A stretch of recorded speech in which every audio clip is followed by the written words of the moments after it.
La canne à sucre est cultivée en Papouasie-Nouvelle-Guinée. Puis, les Indiens et les Chinois ont commencé à cultiver le sucre. Les Indiens ont commencé le raffinage du sucre. 600. Les conquêtes arabes ont remonté le sucre vers le nord de la Méditerranée. Il arrive en France, en Italie et dans les îles de la Méditerranée. En France et en Angleterre, le sucre est considéré une rare épice qui n'était que pour les nobles. 1453. La mer Noire est formée par les Turcs, dont les circuits orientaux ont été coupés. Les Européens doivent trouver une autre façon d'avoir le sucre. 1494.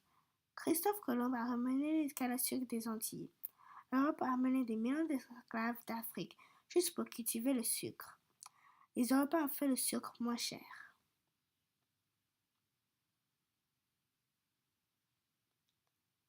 1700. Un scientifique allemand, André Marggraf, découvre l'extrait de la sucre dans la betterave.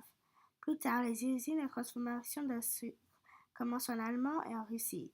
Avant, l'extrait de la betterave était 1,5%, maintenant c'est 19% de poids de sa racine. 1808. L'Europe est forcée de faire son propre sucre. Maintenant, l'Europe a du sucre. 1818. La première raffinerie de sucre au Canada est fondée en 1818 à Halifax. 1888. 70 ans plus tard, la raffinerie Saint-Laurent de sucre l'Antique est établie à Montréal. La métropole québécoise occupe une place de choix en raison de son port en eau profonde, qui peut recevoir des cargaisons de canne à sucre en provenance des Antilles. 1957. L'utilisation du sirop de maïs débute dans l'industrie agroalimentaire aux États-Unis. Cette pratique connaît un bond important dès 1975. 1966. Le sucralose, un édulcorant, a été découvert par une équipe de chercheurs de Tate List plc en collaboration avec des chercheurs de Queen Elizabeth College de Londres. Il n'est autorisé au Canada qu'à partir de 1981.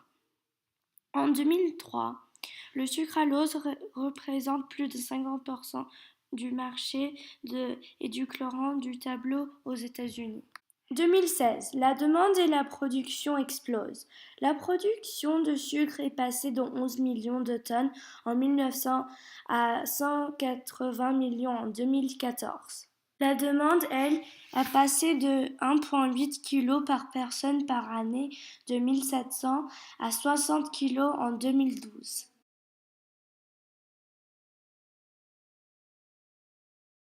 Le sucre est fabriqué à partir de plantes dites sucrières. Il en existe deux sortes principales, la canne à sucre et la betterave sucrière. La betterave sucrière se caractérise par sa racine conique et charnue, sa chair blanche et son collet plat. Les feuilles réparties en bouquets, foliaires, plus ou moins développées selon la variété, constituent le laboratoire dans lequel se forme le sucre grâce à la photosynthèse. La racine constitue le réservoir entre 15 et 21% de sucre y est stocké. La variété sucrière, aujourd'hui plantée en France et en Europe, descend de la blanche de Silésie, sélectionnée à la fin du XVIIIe siècle par le chimiste allemand Achard, pour sa teneur en sucre, 7%. Elle fut développée à l'origine dans les régions septentrionales, France, Belgique et Prusse. Elle préfère les climats tempérés, assez humides, d'avril à septembre, avec des périodes sèches et ensoleillées juste avant la récolte. La délicatesse et la fragilité de la plante au début de sa vie conduisent les planteurs à lui réserver les bonnes terres, riches et profondes. En France, 90% des terres plantées en betterave sont au nord de la Loire. Dans les deux cas, le processus est identique. La plante récoltée est lavée, puis broyée et pressée pour en extraire du jus. Ce jus sucré est mélangé à de l'eau chaude pour extraire le sucre, puis à du lait de chaud pour éliminer les impuretés, avant d'y incorporer du gaz carbonique pour éliminer la chaux.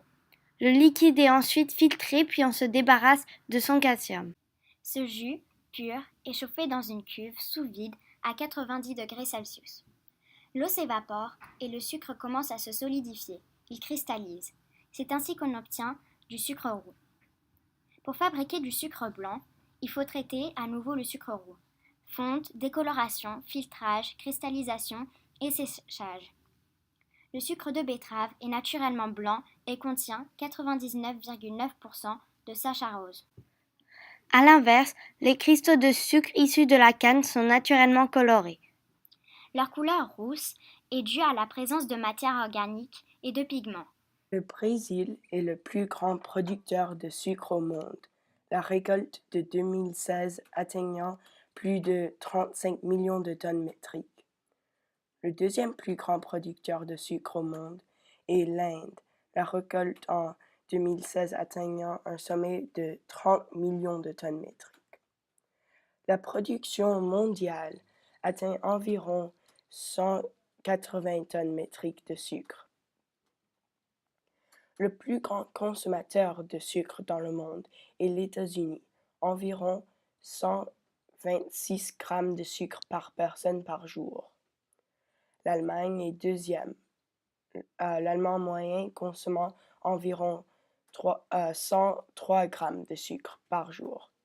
L'Inde, cependant, consomme le moins de sucre au monde, environ 5,1 grammes de sucre par personne par jour.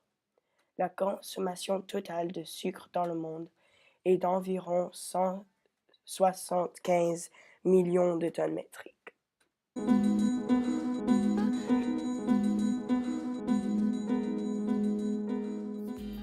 Agave nectar, Blackstrap molasses, cane sugar, confectioner sugar, date sugar, diastatic malt, Florida crystals, galactose, golden syrup, icing sugar, maltodextrin, refined syrups, sugar, Barbados sugar, brown sugar, caramels, corn syrup, demerara sugar, dietase, fructose, glucose, grape sugar, invert sugar, maltose, organic raw sugar, rice syrup, treacle, barley malt, buttered malt, carob syrup, corn syrup solids, dextrin, ethyl maltol, fruit juice, glucose solids, high fructose corn syrup, lactose, maple syrup, pinocha, sorghum syrup, turbinado sugar, beet sugar, cane juice crystals, castor sugar, crystalline fructose, dextrose, evaporated cane juice, fruit juice concentrate, golden sugar, honey, malt syrup, molasses, raw sugar, sucrose, yellow sugar. muscovado.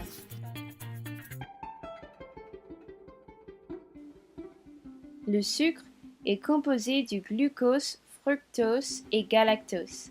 Il y a beaucoup de différents types de sucre, mais les types de sucre les plus courants sont le sucre blanc, le sucre marron et le sucre liquide. Le sucre blanc est le sucre le plus utilisé pour la cuisine, la plupart du temps pour faire des produits de boulangerie. Le sucre blanc est soit le sucrose cristallisé de la canne à sucre ou soit la betterave. Les différents types de sucre blanc sont le sucre glace, le sucre en poudre, sucre des confiseurs et le sucre en morceaux qui a souvent la forme d'un cube. Le sucre brun contient 95% de saccharose et 5% de mélasse, ce qui ajoute une saveur de caramel et de l'humidité, mais aucun avantage nutritionnel par rapport au sucre blanc. Il en va de même pour le muscovado, le demerara, le rapadura et les sucres noirs. Des études montrent que le meilleur type de sucre est naturel, qu'il est de fruits ou de légumes. Le fructose qu'on trouve dans les fruits a un pouvoir sucrant 2 fois plus puissant, mais est aussi métabolisé différemment et n'est pas si mal pour la santé. Le miel est un des sucres moins nocifs.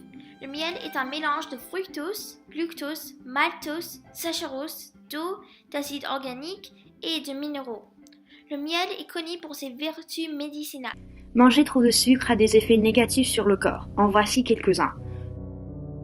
Le sucre augmente le risque d'avoir du diabète de type 2, maladie où le pancréas ne peut pas régler le glucose dans le sang. Une trop grande consommation de sucre diminue la fonction de certains organes, notamment le foie et le pancréas. Par contre, le diabète de type 1 est une maladie génétique qui n'est pas causée par la consommation du sucre. les maladies cardiovasculaires, par exemple, des vaisseaux sanguins malades, des problèmes structurels, des caillots de sang, les arrêts cardiaques, les accidents vasculaires cérébraux et de l'hypertension. Une surconsommation de sucre provoque l'obésité qui est un désordre corporel. Le corps transforme le sucre en gras et on a donc de la graisse corporelle en excès. Le sucre peut réduire notre système immunitaire car les aliments sucrés industriels manquent de vitamines et de sels minéraux. Ils augmentent le stress. Une des hormones qui contrôle le stress contrôle aussi le niveau de sucre dans le sang. Cela fait vieillir plus vite notre peau car le sucre provoque des dommages à deux protéines, le collagène et l'élastine qui gardent la peau ferme et élastique. Le sucre cause des maladies de gencives, les gingivites, et provoque la détérioration des dents, les caries. Le sucre fait grimper puis effondrer le glucose sanguin, ce qui résulte en des sautes d'humeur. Le sucre fait diminuer les capacités mentales des enfants. À New York, 803 écoles ont diminué le sucre dans les repas qu'ils servaient, et leur classement académique a multiplié par 15%. Avant, le record était de 1,7%. Et finalement, le sucre industriel prend la place de beaucoup de nutriments essentiels. Par exemple, la vitamine A, la vitamine C, l'acide folique, la vitamine B12, le calcium, le phosphore, le magnésium et le fer. Cela se produit le plus souvent chez les enfants et les adolescents qui mangent beaucoup trop de sucre transformé. Mais il y a des bienfaits de manger du sucre naturel. Il a un grand apport en calories, ce qui donne l'énergie au corps. Et aussi, le sucre nous donne des nutriments naturels, phosphore, calcium, fer, magnésium et potassium. Chocolate products is as fascinating as ever.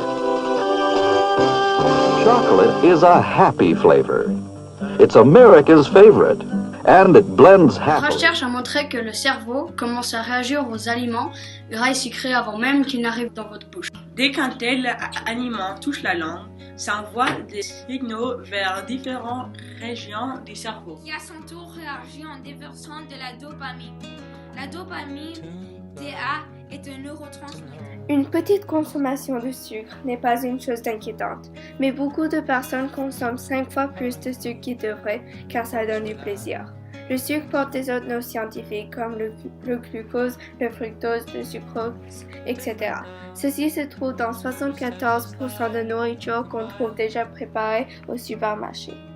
Prenez une bouchée d'un biscuit au chocolat. Les sucres qui se trouvent font que le goût sucré active les papilles gustatives qui envoient un message au cerveau. Ensuite, il va dans des différentes parties du cerveau, l'un appelé la cortex cérébral. Le cortex cérébral est ce qui place vos goûts différents. Il active le système de récompense du cerveau qui vous donne envie d'en avoir plus. Le sucre peut aussi affecter la mémoire. Les personnes qui consomment beaucoup trop de sucre ont beaucoup plus de sucre sur la langue et ça peut avoir des conséquences sur la mémoire. Quand on pense au sucre, on ne pense pas toujours aux édulcorants artificiels qui sont un genre de sucre aussi et qui ont des noms comme l'aspartame et la saccharine.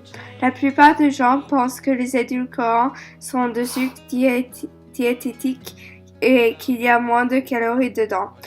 Mais en fait, le sucre diététique n'existe pas et c'est pour ça qu'on consomme trop dans nos boissons. Les édulcorants peuvent avoir des effets sur la vision, la mémoire, les migraines et les maux de tête, les oreilles et l'équilibre. Les producteurs d'édulcorants artificiels mélangent le sucre blanc avec une partie du sucralose. Le sucralose est un autre édulcorant en France qui est à peu près 600 fois plus sucré que le sucre. Cela est juste un exemple. Il y en a aussi d'autres comme le stevia qui ne contient ni d'index glycémique ni de calories. On a mis en place cette taxe pour réduire la consommation de sucre. La soda tax était fabriquée le 4 novembre 2014. Berkeley était la première ville au monde à mettre en place cette taxe. Malheureusement, la ville de San Francisco n'a pas pu la passer. Depuis, 9 pays au monde ont des taxes et plein de villes aux États-Unis ont aussi mis en place cette taxe. Les recherches montrent que la taxe soda pourrait récolter plus que 14,9 milliards de dollars dans la première année. Avant la taxe soda, 40% des enfants aux États-Unis avaient une chance d'avoir des diabètes. Dans quel aliment trouve-t-on du sucre? What foods do we find sugar in? Voici quelques produits alimentaires qui contiennent du sucre. Here are some food products that contain sugar. Dans la soupe, il y a 1 g de sucre ajouté. Dans ces flocons d'avoine, il y a 1 g de sucre. Ces céréales contiennent 9 g de sucre. Ces biscuits salés ont 2 g de sucre. Dans la vinaigrette, il y a 14 g de sucre. Pourquoi est-ce qu'ils ont du sucre? Why do they contain sugar? Les magasins de nourriture vendent des aliments qui contiennent du sucre ajouté car ça donne du bon goût aux aliments et pour que plus de gens l'achètent. Beaucoup d'aliments sont dits biologiques mais ils contiennent du sucre quand même. Quelles sont les solutions? What are some solutions? Quelques solutions sont: regarde toujours la table d'ingrédients avant de manger un produit, cuisine plus à la maison avec des produits frais, réduis la consommation de sucre comme les desserts et les boissons sucrées. Si vous voulez manger des plats plus sains, voici quelques alternatives. Vous pouvez manger un croissant avec de la confiture au lieu des crêpes au sirop. Vous pouvez manger du yaourt au lieu des flocons d'avoine avec du cassonade et du cannelle. Tout le monde adore le sucre. Ça nous donne du plaisir, mais voilà le challenge de Madame Filato, notre maîtresse de histoire-géographie. Essayez de ne pas manger le sucre pour 1 semaine ou un peu de jours. Alors, que vous avez mangé? J'ai fait une liste avec toutes les choses que je peux manger.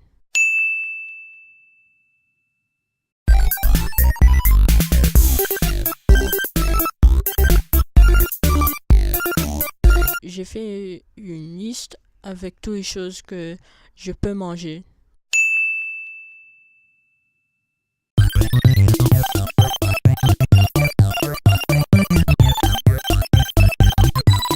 Il y a un parti qui me dit ce que je ne peux pas manger.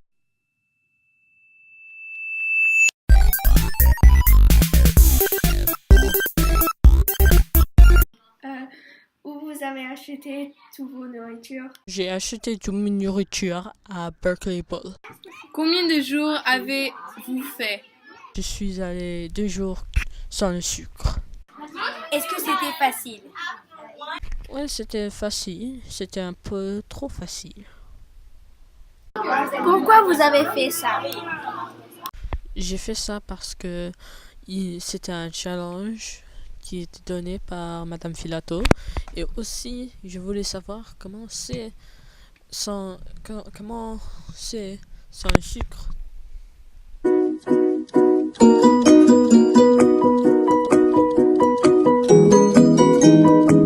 Bonjour, ici Eva et Chloé. Aujourd'hui, on va vous présenter comment diminuer votre consommation de sucre.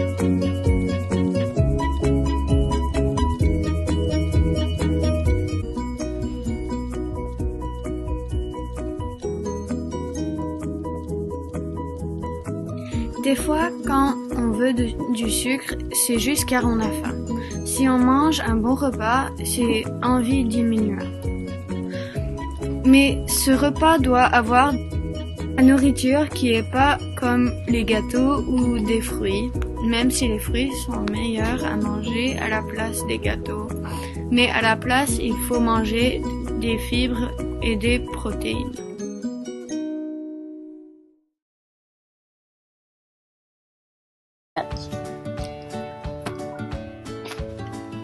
Parce que nous sommes souvent très occupés, nous avons tendance à manger de façon irrégulière. Pour de nombreuses personnes, si elles mangent pas régulièrement, leur taux de sucre dans leur sang chute. Ils ont faim et sont plus forts de sucre dans le sang.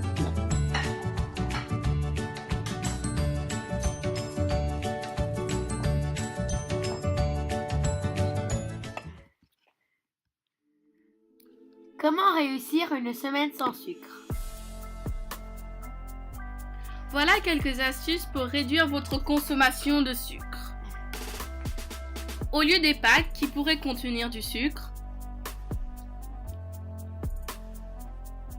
mangez du riz. Les jus peuvent être très sucrés. Faut boire de l'eau. Ou bien, buvez du jus sans sucre ajouté. Finalement, après une longue journée, le sucre c'est ce qu'on désire le plus. La plupart des personnes veulent quelque chose comme ça. Ça pourrait avoir un bon goût, mais pensez comme vous empoisonniez votre corps.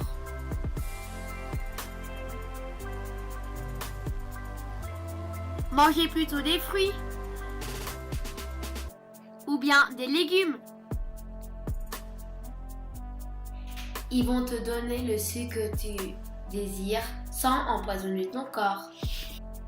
Pendant cette expérience, on a regardé les paquets beaucoup plus qu'à d'habitude. Ça nous a donné un sens de ce qu'on met dans notre corps. Voilà une petite scène pour montrer notre expérience.